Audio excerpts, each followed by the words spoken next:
Are you looking to actually try to take better photos? Then understanding your audience is one of the most important things you need to understand actually before you even start taking good photos.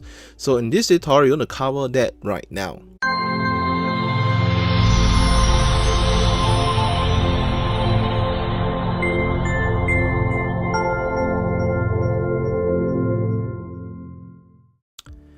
Hey, it's Alvin here, welcome to another video, and this will share with you to take good photos. It's very important to understand your audience because it will determine what equipment or skill you need later on as you take photos for whatever audience that you are taking for.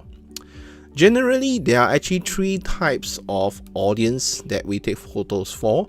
One very common one is the paying customers and clients, people who, let's say for example, wedding photographers, people who take photos for magazines, people who take photos for fashion shoots, and so on. Those are categorized under paying clients or customers, so that's one group of audience.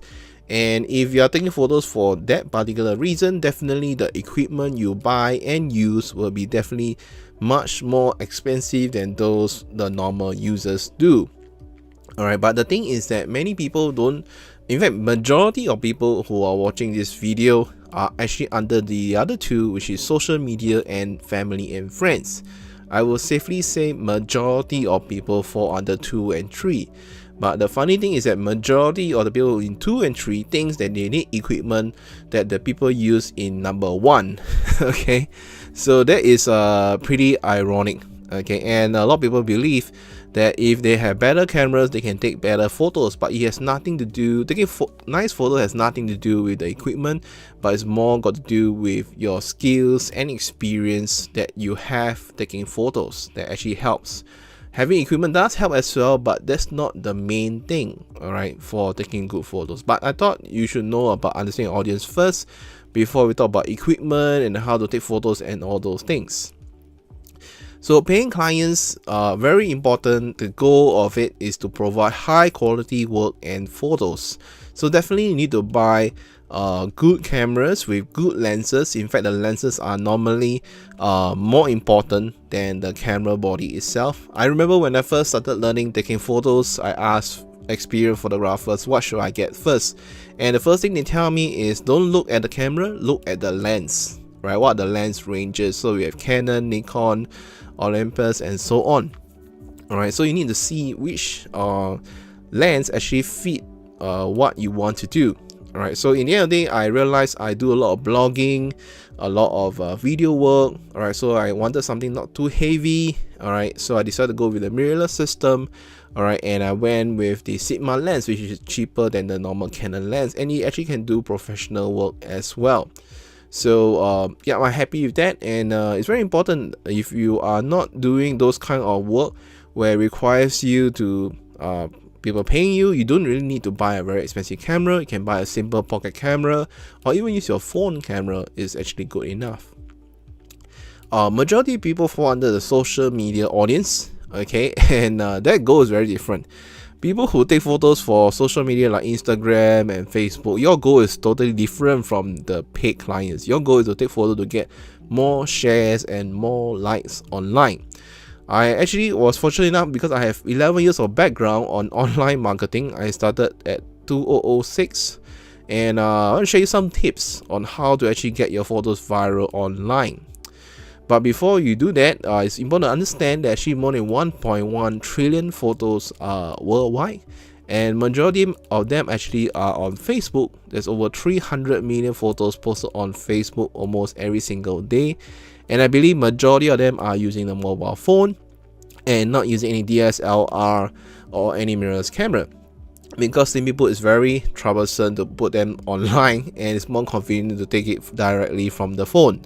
And for Twitter it's about 40 million, Instagram is 40 million, and so the stats here shows that you cannot ignore the fact that social media photos are very, very important, and understanding the dynamics of how it works also helps to improve your photo quality and influence of the number of people sharing a photo and liking a photo as well. There are also people who are full-time Instagrammers, all right, and social media influencers, and they normally would use DSLR sometimes, and they edit their photos before they upload. That's why you see their photos are very nice. And you can't really do that on the phone. You can, but it's pretty troublesome to do so in the small little app. But most of them actually do it professionally through Photoshop or special software, or maybe the mobile version of the Photoshop is also possible as well. So photos actually get more interaction online. All right, and if you want to get more engagement, if you're in the social media sphere, photo actually accounts about 93% of the most engaging posts on Facebook. Okay, and photos actually get 53% more likes on Facebook, which is really true. I posted many photos on my personal Facebook. I have about 4,000 followers on my Facebook, and every time I post photos, you get a lot of likes and shares, and people like to see photos on Facebook. Same for Instagram and Pinterest as well. There's 104% more comments on Facebook when you put photos, and Twitter photo URLs get 34% more retweets. And all these little tips here actually helps you to get more people to like and share your photos, which is normally the goal and objective when you share photos on social media. So these tips are very useful if that's something they are interested in. And also, you want to add in emojis, actually help you to increase your shares by up to 33%. All right, and that's a very useful tip there. Don't put any links, all right, on your photo text, because that will reduce the exposure, because Facebook do not like links.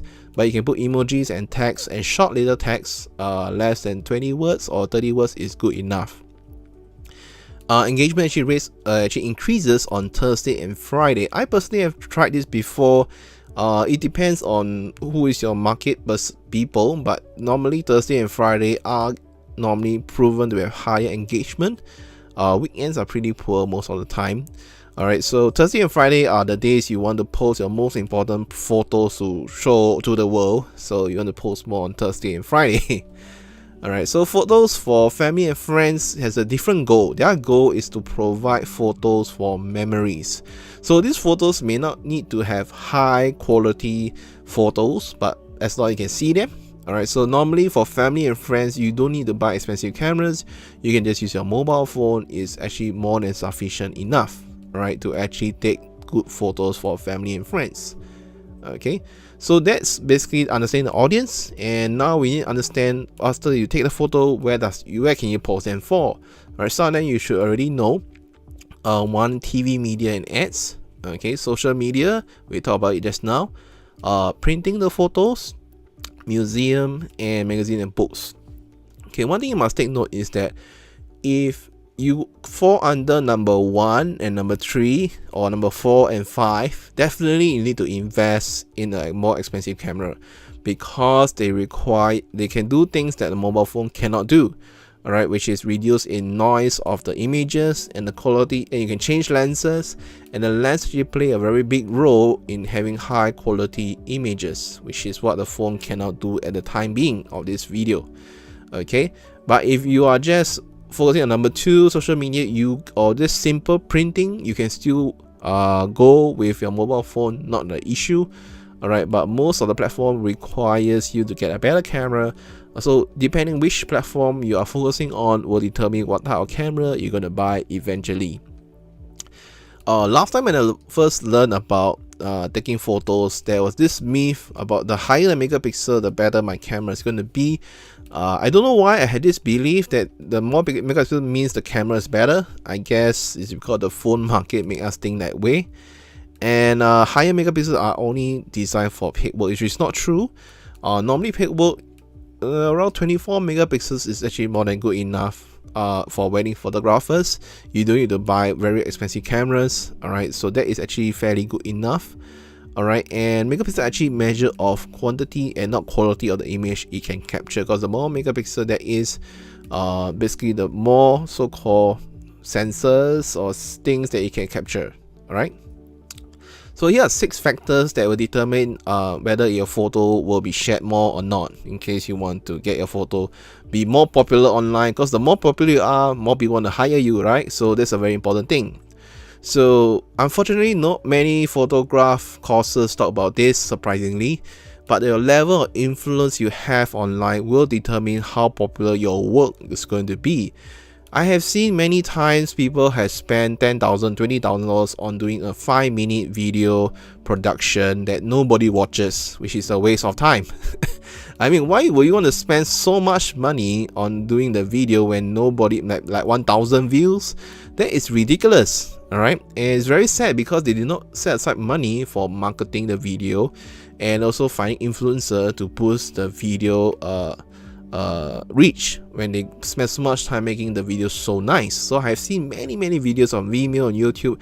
It's done very beautifully, better than most other work, but they don't get the exposure that they deserve, and that's very sad. So number one thing, if you really want to make it to take good photos or videos or whatever, focus on your influence, increase your influence, and your photos naturally will become better and better because more people are able to appreciate what you do.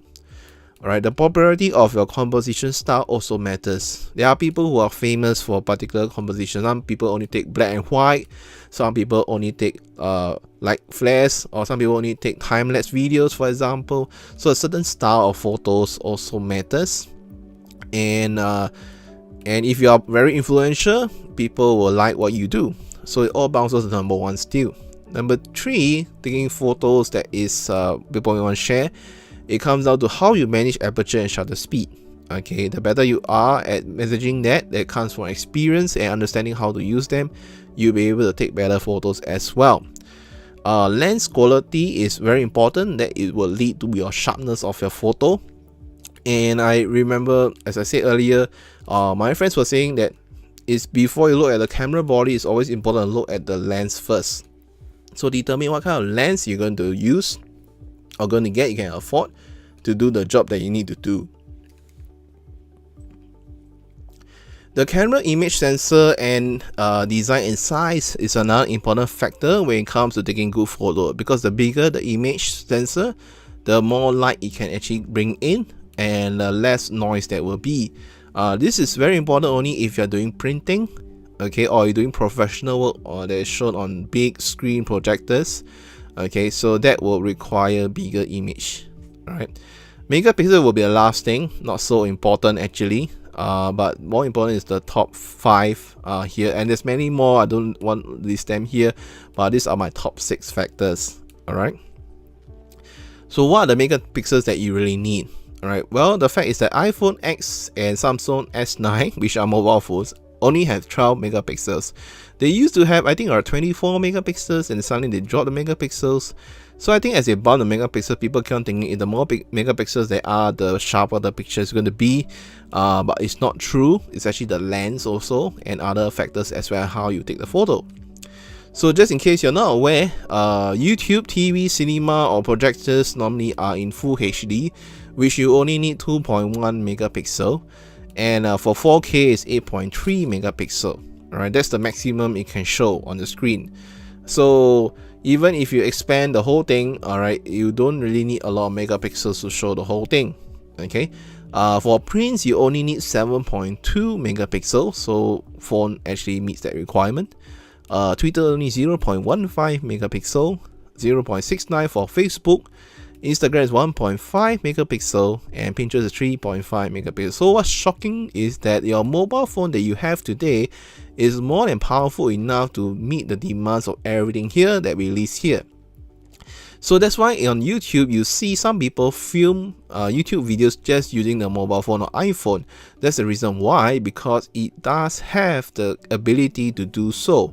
Alright, just that the only thing that you cannot do on the phone, alright, you cannot change lens at the moment. Okay, and you cannot do real bokeh, alright, on the mobile phone, and you cannot control the settings that great on a mobile phone compared to a real camera. Alright, and those things are actually important if you want to take better photos. Okay, but if just for general use, you know, mobile phone actually can be able to meet all these requirements and needs for most people.